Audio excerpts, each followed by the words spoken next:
Okay, since I have a Wheel of Sun and Moon in play, and all my cards go to the bottom of my library instead of the graveyard, I can now unequip my Sunforger to cast Chance for Glory and take an extra turn. Then it goes back into my deck. Next turn, I can cast Chance for Glory again and re-equip my Sunforger, then use it to search up Angel's Grace. This way, I don't lose the game. This gives me infinite turns if nobody can remove my creature or Sunforger, or counter the chance. Then I can keep this up until I have enough lands to use Sunforger a third time and grab Lightning Boring. Wow, a combo? So lame. Why don't you do something fun like Craterhoof Behemoth, or turning a bunch of creatures of the same type sideways. Lately, I've been on a what is fun in the meaning of the Commander format kick, and in my previous videos or other online discussions, combos come up a lot as a huge point of contention. Before I talk about combos though, and if they're fun or not, if you like my videos, consider subscribing. Thanks. So I'm just gonna get into my answer. I think combos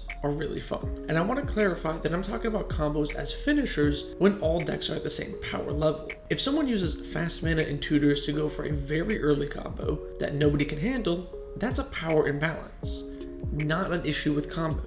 It's really the same as somebody going Land, Dark Ritual, Entomb, put Jin in the bin, and Animate Dead on turn 1. It's not a combo, but it could still indicate a power imbalance. So I'm not really talking about Oracle Consultation combo, mostly the slower combos that involve more than 2 cards, or ones that can just be stopped with normal removal. Those combos. I think they're a ton of fun. And yes, part of that is the CDH player in me talking. I do really love when games come down to a combo on the stack and then a huge fight on the stack breaks out.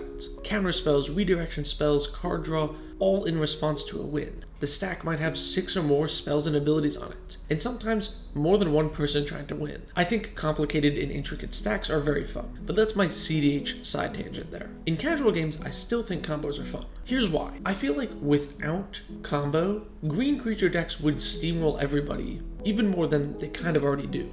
You see, ramping into your big thing and then just casting it and attacking is not very good against combo decks. But if everybody's on the creature plan, then the green deck, who can get the biggest creatures out earliest, is gonna just win. Also, in casual Commander, there are so many late game things that just finish the game anyway that it's basically like a combo regardless. Perforos plus Grand Crescendo and enough mana just wins the game. It's not an infinite combo, but it just does a ton of damage. And cards like Torment of Hailfire or Insurrection can also just end the game instantly. You play one card and you win. So to me, it doesn't make sense to be mad at these combos that require multiple moving parts when I've lost many games to just a big Torment. And if you're not in blue and you don't have 100 permanents on board, you probably just lose. Combos also add a lot of depth to the game. So it's not just creature combat as the only win condition. And me saying combos are fun also tangentially is me saying mill or alternate win conditions are also fun.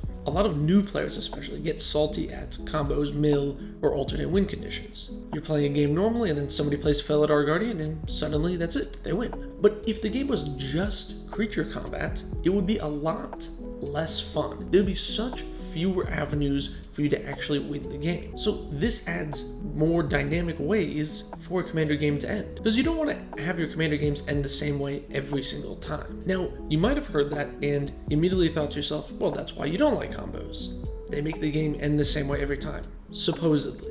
I feel like the hate for combo, mill, or alternate win cons comes from players not knowing how to properly deal with them. If you think combo damage is the only way to win, then just having creatures in your deck can help you counter your opponent. If they have a big creature, you can chump block, or just play a bigger creature, right? And I feel like players just need to account for other ways to win the game, and that will help you not lose to these combos, alternate win cons, or mill as often. So now, the real video begins. How do you beat combo? One of the biggest complaints I hear about combos is that players feel that the game leading up to the combo did not matter. But this is a really reductive way of thinking about a game of Commander. The last turn of the game is not all that matters. Yes, this player might have won with a Kiki combo, but is that because you use your swords to plowshares on a creature earlier? And did you need to actually use it there? Or what's the life total of the combo player? Maybe you could have attacked them earlier but chose not to for some reason. Besides just playing more removal or being cautious about where you use that removal, target prioritization is a huge factor. And this is the main way you can beat something like Mill or any slower combo decks. Just attack them. A ton of players make a huge mistake in that they ask everyone their life total and they just attack the player with the highest life total. And then, all of a sudden, the player who has 30 life wins the game.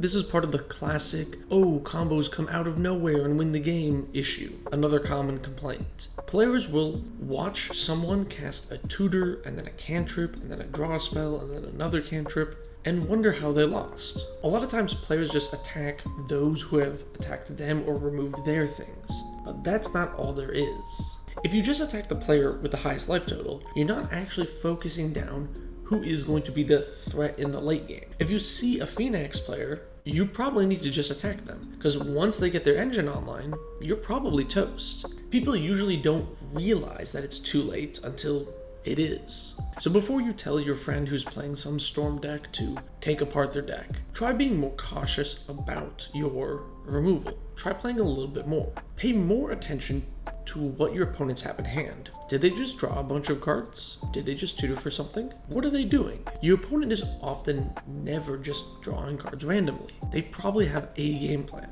So think about it. Don't just attack the player who attacked you or removed your thing. Yeah, it sucks if they swords your commander, but you don't always need to swords theirs back, especially if it's not the threat. Although sometimes you gotta send a message for political reasons, right? I think combos are super great, super fun, and totally beatable if you know what to look for. But of course, that's just my opinion. So as always, let me know in the comments below if you still think I'm wrong. Thank you so very much for watching. Subscribe for more.